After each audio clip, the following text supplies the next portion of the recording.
안녕하십니까. 비판적 읽기 영상을 시작을 하겠습니다.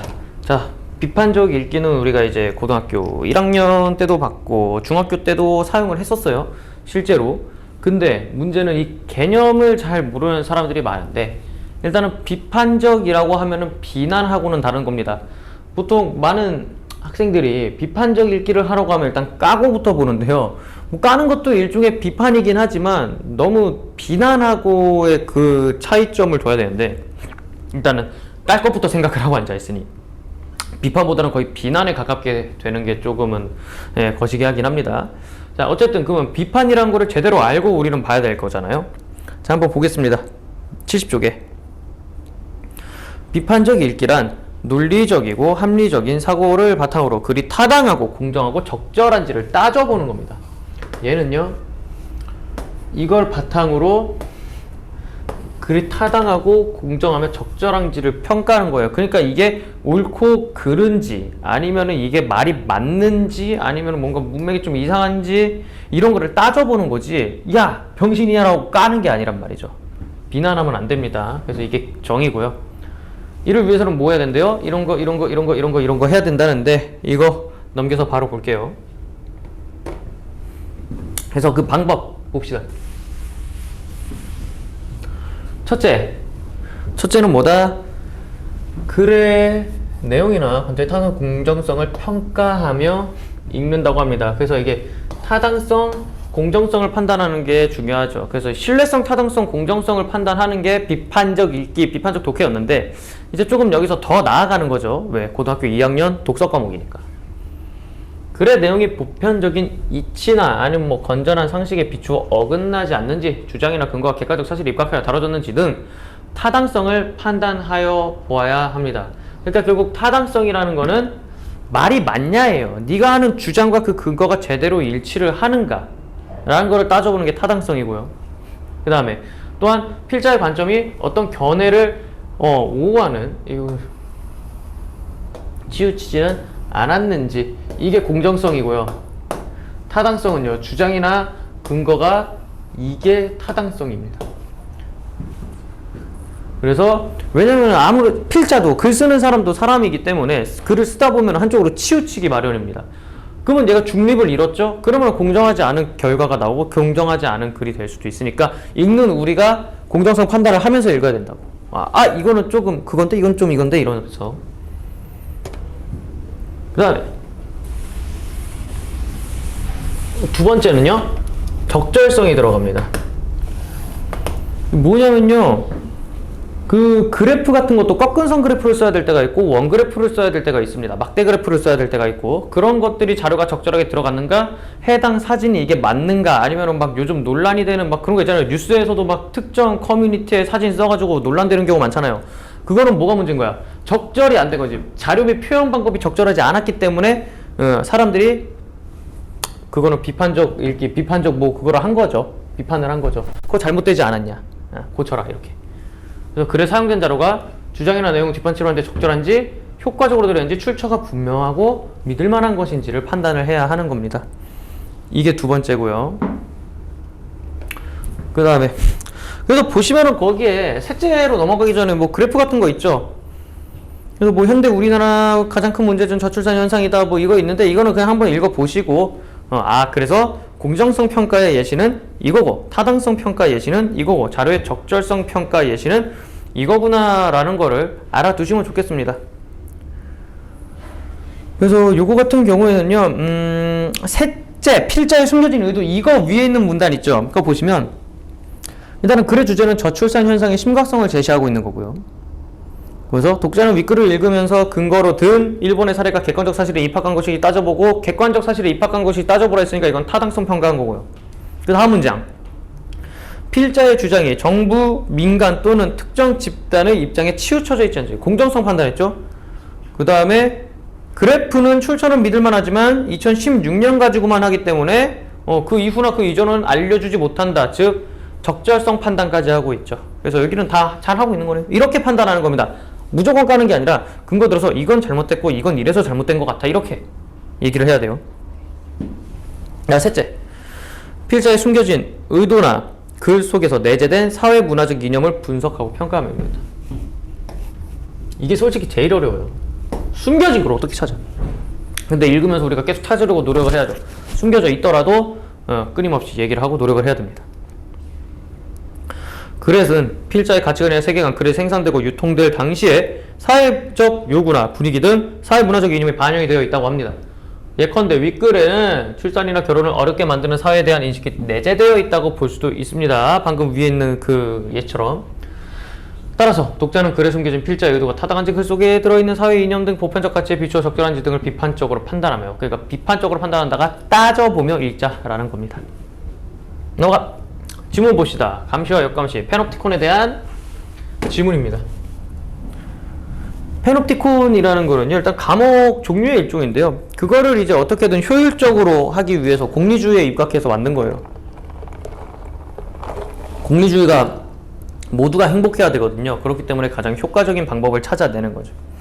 그냥 이득만 보면 됩니다. 그래서 공리주의만 있잖아요. 우리 다 망해요. 왜냐면은 효율성을 졸라리 따지기 때문에 노동자는요, 진짜 그냥 일만 하다 뒤지는 겁니다. 아, 왜? 그렇게 하면 뭐가 돼? 노동자들이 그렇게 일을 막 미친 듯이 해야 사회 전체 행복이 올라가요. 그들의 희생보다 사회 전체 이익이 더 앞장서게 되니까. 그러니까 너무 극단적인 공리주의도 문제가 되는 거예요. 그래서 그 공리주의 안에서도요, 여러 명이 나뉘어요. 자, 일단 봅시다. 한 명의 교도관이 수백 명의 죄수를 감시할 수 있는 효과적인 방법은 없을까? 18세기 말이요. 그러니까 1700년대 말이네요. 영국의 공리주의 철학자 제레미 벤덤은 이 문제를 골똘히 생각하고 있었다. 당시 미국이 독립을 때려버리면서 중벌을 받은 죄수들을 더 이상 미국에 보낼 수 없게 되자 교도소의 문제는 영국의 국가적 관심사로 부상했다고 합니다. 그러니까 이제 미국이 거의 유배지였나봐요. 아무것도 없으니까. 그래서 이제 뭐가 되는 거예요? 뭔가 교도소를 제대로 지어야 되겠다는 생각을 한 겁니다. 근데 죄수는 많고 사람은 쓰기 싫어. 그러니까 교도관은 몇 명 안 두고 싶어. 그래서 이제 제안이 되는 게 패놉티콘이란 거예요. 이 문제에 대한 해답으로 벤담은 패놉티콘을 얘기합니다. 그래서 벤담이 얘기한 게 패놉티콘이죠. 는 원형 교도소를 제안했다. 패놉티콘은, 자, 패놉티콘은 얘기했으니까 이거 정의 얘기해줄게요. 패놉티콘은 가운데 비어있는 동시원 모양 바깥 동그란 건물에는 죄수를 가두는 방이 들어있고 중심 안에는 죄수를 감시하기 위한 공간이 있었다. 죄수의 방에는 햇빛 들이기 위한 외부로나 창문 위에는 또 다른 창이 있어서 죄수의 일거수일투족 교도관에게 볼 수 있다. 반면 중앙의 감시 공간의 내부는 항상 어둡게 유지되어 죄수는 교도관이 자신을 감시하고 있다는 사실은커녕 교도관의 존재 자체도 알 수가 없다고 합니다. 그렇기 때문에 상대방은 나를 감시하는지 몰라요. 있는지도 몰라. 하지만 다 감시당하고 있는 거죠. 그러니까 항상 자기가 감시당하고 있다는 그런 불안감, 보이진 않지만 감시를 당하고 있다는 불안감 때문에 계속해서 살게 되는 거죠. 어떻게 보면 최대 효율을 날 수 있지 않습니까? 만약에 진짜 교도관이 있다고 없다고 해도 없어도 뭐야, 애들이 이게 안 보이니까, 좀 어두컴컴하니까 나를 보고 있는 건지 안 보고 있는 건지 모르니까 알아서 잘 하겠죠. 그래서 계속 읽을게요. 알 수 없었다. 벤담에 따르면 패놉티콘에 갇힌 죄수는 보이지 않는 곳에서 항상 자신을 감시하고 있을 교도관의 시선을 의식해서 스스로를 감시하게 되는 것이었다까지 뭡니까? 여기까지 패놉티콘 정의입니다. 패놉티콘에 대한 설명. 패놉티콘의 감시 원리. 하지만 이 패놉티콘은 사설 교도소이면서 죄수의 노동에 의존하는 공장형 교도소인 패놉티콘은 당시 영국의 개혁 세력 일부가 추진하던 공공교도소, 격리식 교도소와 제재가 맞지 않아 결국 영국 정부의 선택을 받지는 못했대요. 그러니까 결국은 선택은 받지 못했지만 시도는 참신했다라고 우리가 얘기를 할 수가 있는 거죠. 근데 이 얘기를 왜 할까요? 이게 현실과 연관이 있다라고 보는 겁니다. 그래서 패놉티콘에 대한 자세한 사진은요 73쪽에 나옵니다. 궁금하면 잠깐 보시고 오시고. 자, 벤담의 패놉티콘은 우리에게도 그다지 낯설지가 않다. 국내에서도 번역이 된 미셸 푸코의 감시와 처벌에서도 소개되었기 때문이다. 뭐 책이 있었나봐요. 그런데 푸코에게 있어서 패놉티콘은 벤담이 상상했던 사설 교도소의 의미를 훨씬 뛰어넘는 것이었다라고 얘기를 합니다. 그러니까 이제 벤담은 단순히 교도소를 지원하는데 여기서 미셸 푸코가 얘기한 페놉티콘은요, 뭔가 좀 더 확대적인 어떤 교도소만의 그런 용어가 아니었다라는 거죠. 좀 다른 식으로 썼나 봐요. 그것은 새로운 근대적 감시의 원리가 체화된 건축물이었고, 자, 여기서부터가 뭐예요? 미셸 푸코의 페놉티콘 의미입니다. 그래서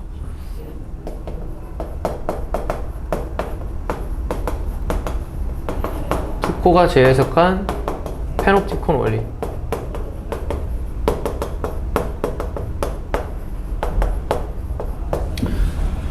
그래서 이게 체화된 건축물이었고, 군중이 한 명의 권력자를 우러러보는 스펙터클의 사회에서 한 명의 권력자가 다수를 감시하는 규율 사회로의 변화를 상징하는 동시에 그런 변화를 추동한 것이었다라고 얘기를 합니다. 추동이란 거는 어떤 일을 이제 막 격려하고 막 그렇다라는 거예요. 그래서 이게 푸코가 재해석한 페놉티콘의 원리입니다. 결국에는 뭐야? 한 명의 권력자가 나머지를 다 이끌고 가는 그런 사회를 만드는 거예요. 어떻게 보면 독재죠.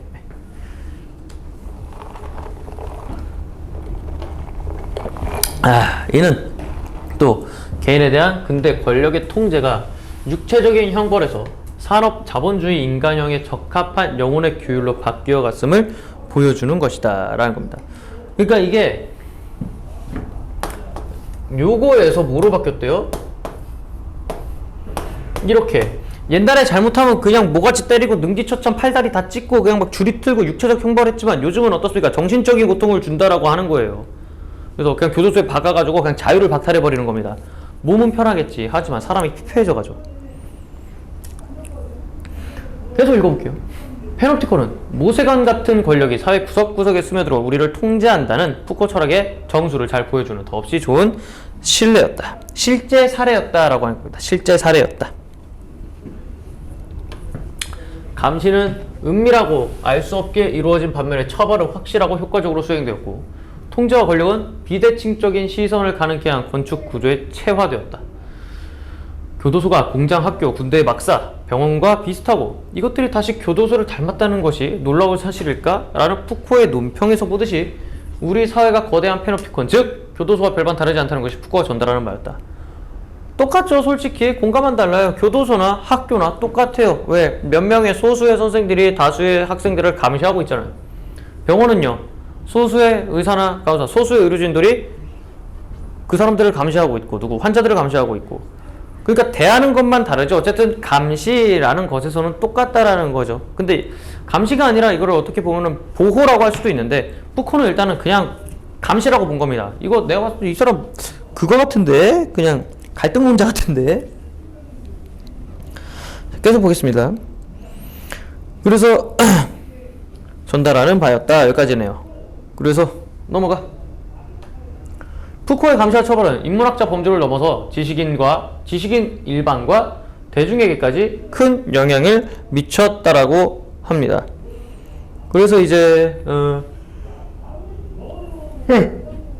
여기서부터 근대 규율 권력의 미시구조라는 거는 좀 이게 세분화해서 봤다는 거예요. 거시구조는 겉에서 좀 큰 틀을 본 거라고, 미시구조는 이제 이거를 현미경으로 확대한다라는 겁니다. 근대 규율 권력의 미시구조를 잘 드러내는 전형적인 사례로 독창적으로 해석되었다는데 기인했다랍니다. 이거를 미시적으로 잘 해석했다. 이게 뭐야? 푸코 1. 푸코 영향력 큰 이유 1.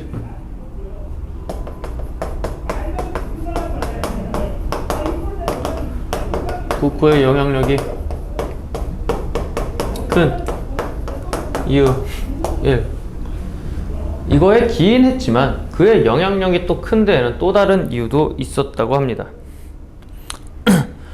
바로 뭐나 그것은 페놉티콘을 통한 감시가 정보혁명 시대의 전자감시와 흡사하다는 인식이라는 거예요. 이건 지금 우리 아닙니까? 이게 푸코의 영향력이 큰 이유 두 번째죠. 그러니까 지금 우리 인터넷 쓰고 있고, 그 다음에 뭐 우리도 지금은 뭐예요? 아이디만 치면은 그냥 네가 뭐였는지 감시가 뚜루룩 돼요. 실시간 모니터링도 됩니다. 그냥 IP 추적해가지고 네가 들고 있는 거 그냥 창 계속 띄울 수 있어. 네가 뭐 보고 있는지. 맘만 먹으면 다 해요. 그럼 이게 감시가 아니고 뭡니까? 페놉티콘이네. 우리가 감시 당한지도 모르고 있는 사이에 감시를 당할 수도 있다라는 거죠. 무섭죠? 계속 볼까?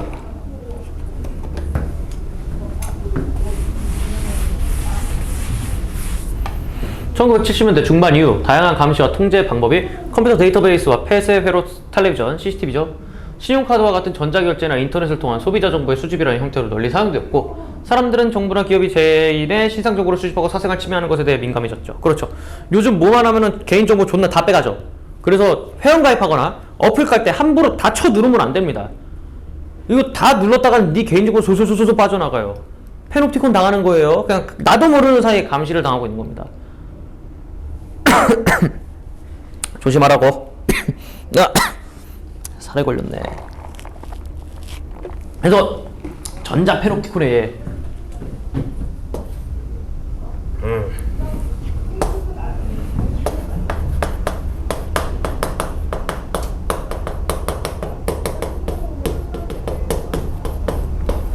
그래서 요즘은 나쁜 짓 하면 금방 걸려요. 그래서 잠자고 있건 깨어있건 일하건 쉬건 욕실에 있건 침대에 있건 감시를 당한다는 조지 오웰의 아브란 1984년에 등장하는 빅브라더의 이미지는, 이 빅브라더라는 게 감시자예요. 감시자. 그냥 모든 권력을 쥐고 있는 빅브라더라고 합니다. 그 빅브라더의 이미지는 바로 정보사회가 가져온 전자 페놉티콘과 똑같은 것으로 관주되었다고 합니다. 무섭죠? 근데 뭐 옛날엔 무서웠겠지만 지금은 너무 이제 뭐 맘만 먹으면 다 감시할 수 있잖아 라는 생각을 사람들이 갖고 있고, 이미 포기한 사람도 있죠. 내 개인정보 이미 중국에서 10원에 팔리고 있을 텐데 뭐 이런 얘기 하면서.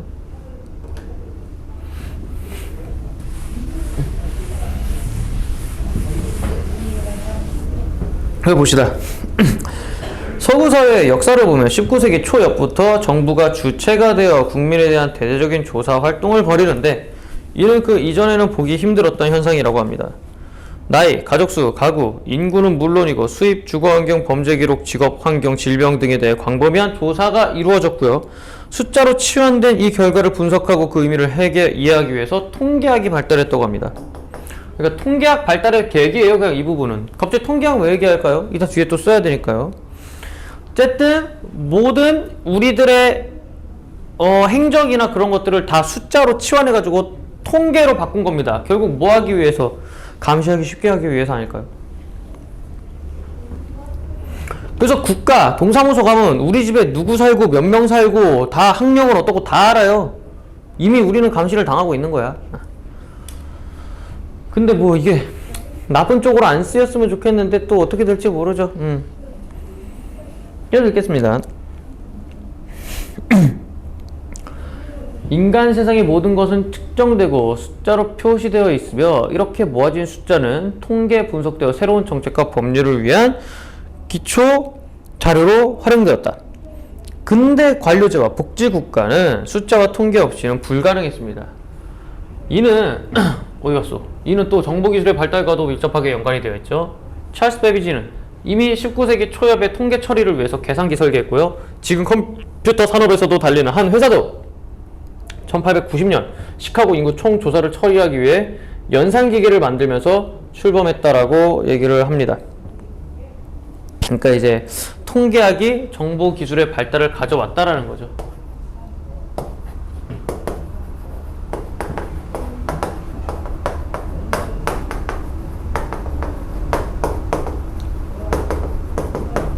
근데 갑자기 페놉티콘 얘기하다가 이걸 왜 얘기할까요? 밑밥 까는 거예요. 이제 앞으로 뒤에 나올 게 통계학 그런, 그러니까 지금 페놉티콘 얘기하면서 통계학까지 얘기하고 이 두 개를 합쳐서 전자 페놉티콘에 대한 얘기를 하려고 하는 거잖아요. 전자라는 말이 이제 인터넷, 컴퓨터가 필수로 들어가니까. 계속 볼까요? 그래서 통계학이 발달하면서 정보 처리 기술이 발달하고요. 그 정보 처리 기술을 바탕으로 감시를 할 겁니다. 정보 기술은 정보의 처리뿐만 아니라 그 수집과 저장도 용이하게 했습니다. 미국의 경우 1971년에 미국 연방수사국 FBI의 국가범죄정보센터가 250만 명의 범죄자에 대한 신상정보를 만들면서 출범을 했는데, 지금은 수천만 명에 대한 신상정보를 축적하고 있다. FBI 아마 우리나라 사람들도 다 있을 것 같은데. 이 데이터베이스의 초기 목적은 보석과 같은 사법적인 절차를 용이하게 하는 것이었지만 지금은 사람을 고용하거나 자격증을 줄 때 그 사람의 과거 조회하는 용도로 더 많이 쓰인다고 합니다. 어쨌든 감시 중이네요. 감시 중이에요. 또 인터넷은 정보를 찾는 것을 도와주는 한편 쿠키 등을 통해 IP 주소나 전자우편 같은 사용자 신상 정보를 기업에 제공함으로써 기업이 소비자 정보를 얻는 것은 가능케 합니다. 우리도 어플 쓸 때마다 어플이 그거 다 추적해요. 그래가지고 맨날 네가 찾아본 거 그대로 광고에 뜨죠. 신발 찾아보면 신발 광고 뜨고 모자 찾아보면 모자 광고 뜨고 다 우리 감시당하고 있는 겁니다. 직장에서는 컴퓨터는 정보 처리를 통해 업무를 도와주지만 동시에 작업자의 업무 시간과 작업의 진행 과정, 심지어는 그의 행동까지 낱낱이 기록해서 상관에게 전달하기도 합니다. 컴퓨터 데이스는 데이터 감시라는 새로운 유형의 감시를 낳았습니다. 1995년부터 한국에서 추진되었다가 여론의 반대에 부딪혀 무산된 전자주민카드에는 원래 주민등록증, 주민등록등본, 초본, 인감, 지문, 운전면허증, 의료보험증, 국민연금 등 7개 증명 41개 항목이 통합되어 포함될 예정이었습니다. 그러면 그거 하나 잃어버리면 끝나는 거예요. 그냥 다 나와요. 이사 어디서 어디로 옮겨 다녔고, 아버지 뭐 하시고, 어머니 누구고, 막 다 나오는 거야. 그냥 건강보험료도 얼마 내고, 그러면은 건강보험료 얼마 내는지 알면 네 수입 다 나옵니다. 아, 얘가 어느 정도 벌는 애구나, 이렇게. 범죄에 쓸 수도 있겠죠. 감시는 데이터베이스에만 국한되지 않는다. 폐회로 텔레비전과 같은 전자기기를 통한 감시, 전자지문, 홍채, 얼굴 모양, 정맥 등 생체 인식을 통한 감시. 아마 삼성이 다 빼가고 있을 수도 있죠. 애플이랑. 인공위성과 연결된 위치 시스템, GPS를 통한 감시, 휴대전화 이용하는 위치 추적, 기업에서 소비자 정보 수집, 국가기관의 감시, 사설기관의 감시가 우리 집에 널려있다. 그러니까 우리는 거의 나체 상태나 다름없습니다. 진짜로 빨개벗지만 아니, 거의 그냥 옷만 입었지 다 까발려진 거 아닙니까? 다 할걸요? 넘어가봐. 이미 우리가 이렇게 감시를 당하고 있다는 걸 알려준 거예요. 이런 거를 우리는 전자페놉티콘이라고 얘기를 하고 있는 겁니다. 이러한 새로운 감시는 전자페놉티콘이라고 명명되었다. 페놉티콘에서는 시선과 규율이 통제 기제로 작용하여 하지만 차이점도 있습니다. 이거는 페놉티콘은 이게 전자페놉티콘의 차이점인데요. 요건 공통점입니다. 뭐에 대한 걸까? 뭐와 뭐? 페놉티콘과 전자페놉티콘의 차이점, 페놉티콘과 전자페놉티콘의 공통점이라고 생각을 해주시고, 감시를 당하는 사람은 자신의 정보나 국가가 직장 상관에게 언제든 열람될 수 있음을 인지하고 있기 때문에 자신의 행동이나 작업에 주의를 기울이지 않을 수가 없습니다. 그렇지만 이 둘의 두드러진 차이점도 존재하는데 무엇보다 시선에는 한계가 있지만 컴퓨터를 통한 정보의 수집은 국가적이고 전 지구적이랍니다. 아이고, 이게 무슨 소리냐. 수집은요, 인터넷만 돌아다니면요 싸그리 다 가져올 수 있다고요. 네가 미국에 살든 호주에 살든 일본에 살든 인터넷으로는 어떻게 해서든 다 가져올 수 있죠. 그래서 어딨어 이거 시선에는 한계가 있어요. 그러니까 눈깔로 보는 거 페놉티콘. 하지만 컴퓨터를 통한 전자수집은 뭘까요? 전자페놉티콘이죠. 그래서 이게 더 무서운 거죠. 전자페놉티콘이. 옛날에는 그냥 자기 눈앞에만 이거나 없으면 돼. 멀리 도망가 버리면 끝나. 지금은 도망가도 안 돼. 다 검사당하고 있어. 그럼 우리가 이렇게 당하고만 있습니까? 우리만 감시의 대상이에요? 아니요. 우리만 감시의 대상이었으면은 그때 대통령 탄핵도 하고 그랬겠습니까? 역감시도 합니다. 물론 역감시의 기능을 하는 것도 있다. 의회와 언론이 그러하다. 그렇지만 지금 사회에서는 의회와 언론이 비대해지면서 스스로가 권력화하는 경향을 보인다. 그러니까 이 말은 뭐냐면 얘네도 역감시를 하긴 하는데 옛날처럼 그러지면 않는다고. 이 새끼들도 뭐야, 우리가 감시를 처하고 있다니까? 옛날처럼 막 역감시의 역할을 제대로 하진 못하는 거야. 그럼 누가 해? 이런 상황에서 정부와 행정기관 물론 의회와 언론 포함해서 사회 권력 집단 감시하고 대안적 정책을 제시하기 위해 등장한 것이 다양한 시민운동이다. 그러니까 의회와 언론도 하긴 하는데 다양한 시민운동이 더 요즘은 많이 한다라는 거죠. 그래서 이거 아우씨 왜 언론 해주고 이거 동그라미 친 게 뭐야? 역감시 기능, 역감시 역할하는 거.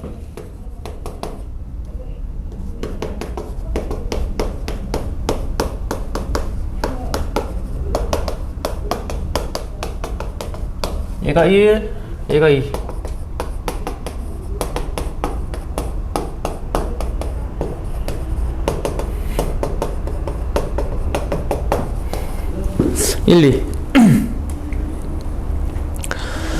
우리나라의 시민운동은 정치권, 부패, 권력, 남용, 선거, 대기업, 언론에 대한 감시 등을 유지를 해왔답니다.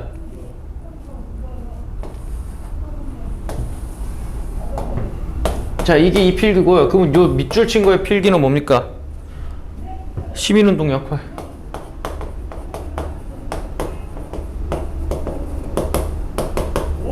이게 거시기. 그 다음에 이걸 했는데 이러한 시민운동의 필수 불가결한 것이 권력단체에 대한 정보 공개이다. 강력한 정보공개법은 국민의 역감시의 권리를 적극 보장하고 행정의 투명성 감시하는 중요한 법률적 장치이며 정보공개를 통한 역감시는 투명한 사회를 위한 첫발이다라고 하는 거. 이거는 누구 얘기냐면 지 생각이야. 이거는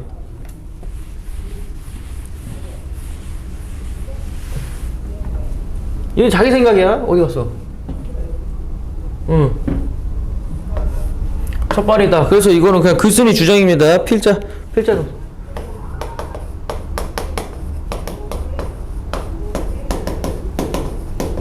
역감시에 대한 필자의 관점. 계속하겠습니다. 또 시민운동은 신문은 라디오, 텔레비전과 같은 기존의 언론은 물론 인터넷을 통해서 자신의 활동을 알리고 성과를 공유하며 연대를 강화하고 있다. 특히 인터넷과 같은 쌍방향의 분산된 통신망은 빅브라더가 당신을 감시하고 있다라는 전통적 감시를 당신이 바로 감시하는 빅브라더이다로 역감시의 기제로 바꾸기 용이합니다. 국민신문고는 인터넷을 이용하여 시민운동의 힘을 강화한 대표적인 예인데, 그러니까 우리도 인터넷을 통해서 역감시를 하자라는 거죠. 우리에게 이미 친숙한 신문고를 인터넷상에 부활시켜 시민들이 스스로 문제 제기하고 부패를 고발하도록 매체를 적극 이용하고 있다라고 합니다. 자, 그래서 이 부분을 넘어가자. 해봤자 뭐. 계속하겠습니다. 벤남의 페놉티콘은 푸코의 현대사회 규율 체제로 탈바꿈했고 푸코의 페놉티콘은 전자 페놉티콘으로 이루어졌습니다. 슬슬 마무리하는 단계인 것 같죠? 그래서 페놉티콘 개념의 변천입니다. 자, 여기 이거 바로 지금 페놉티콘 뭐로 써야 돼? 개념의 변천. 야, 나 근데 페놉티콘 아까부터 지금 패자 어이로 쓴 것 같은데 아이로 다 바꿔라.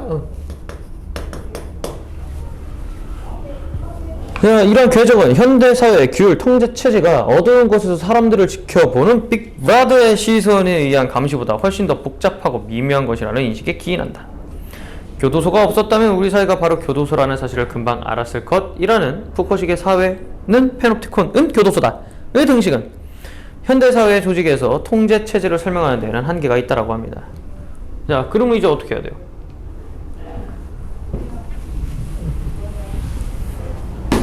괄호 쳐야겠죠.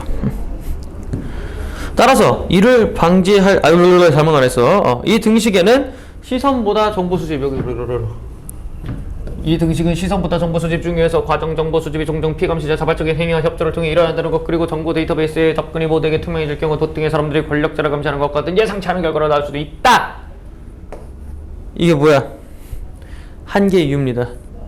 중요한 있다는 중요 인식들이 결여까지다. 그러니까 봐봐. 그럼 우리가 감시를 당하는 거야? 야, 생각을 해봐라. 국가에서 해달라는데 우리가 안 해주는데 그냥 일방적으로 당한 거냐? 인구 총조사 부탁드리고 사정해서 우리가 자발적으로 참여한 거잖아요. 이것도 감시입니까, 그러면은? 그러니까 푸코식의 한계는 이런다라는 거죠. 그리고 우리 민원24에서 다 볼 수 있어요. 이거 가능해요. 그 다음에 자발적 행위 해요. 그렇기 때문에 이거는 우리가 교도소에 있는 죄수들하고 똑같이 감시를 당한다고 봐야 되냐? 우리가 페놉티콘의 거식이냐라고 얘기를 할 수가 없는 거지. 그래서 여기다 씁시다.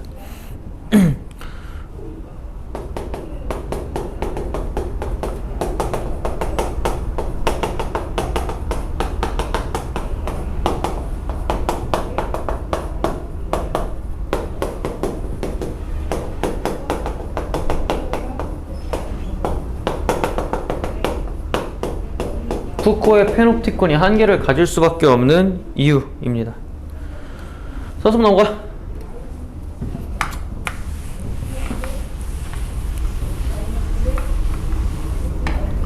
페놉티콘에 대한 논의는 주민등록증과 관련되는 데이터베이스에 대해서도 새로운 통찰을 가능하게 합니다. 대부분의 데이터베이스는 접근자, 신분이나 지위에 따라 다른 암호를 지정해서 그 공개 정도를 차등적으로 결정하는데 페놉티콘의 시선의 비대칭성 때문에 가능했다면, 그러니까 이거는 페놉티콘은 시선의 비대칭성, 나는 봐 너는 못 봐, 시선이 나는 되는데 너는 안 되는 거야. 시선의 비대칭성이었다면 전자 페놉티콘은 정보의 비대칭성이죠. 전자 페놉티콘은 정보 접근의 비대칭성 때문에 가능하다. 따라서 이를 방지할 수 있는 최선의 방법은요, 방법 나오죠. 대안이죠. 어디 갔어? 랄랄랄라. 정보의 과다한 수집 자체를 금하거나 아니면 접근 권한을 더욱 평등하게 만드는 것이다. 즉 정보의 비대칭성을 줄이라는 소리죠. 여기 가르치고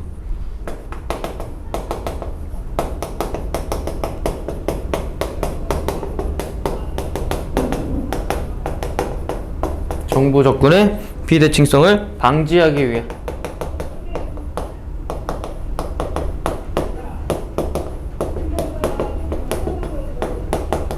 방안입니다. 나는 접근할 수 없는 정보에 권력을 가진 어떤 자는 접근할 수 있다면 그것은 어느 순간 나를 올가매는 페놉티콘으로 내게 다가올 수 있기 때문이다. 하면서 페놉티콘 지문이 끝났습니다.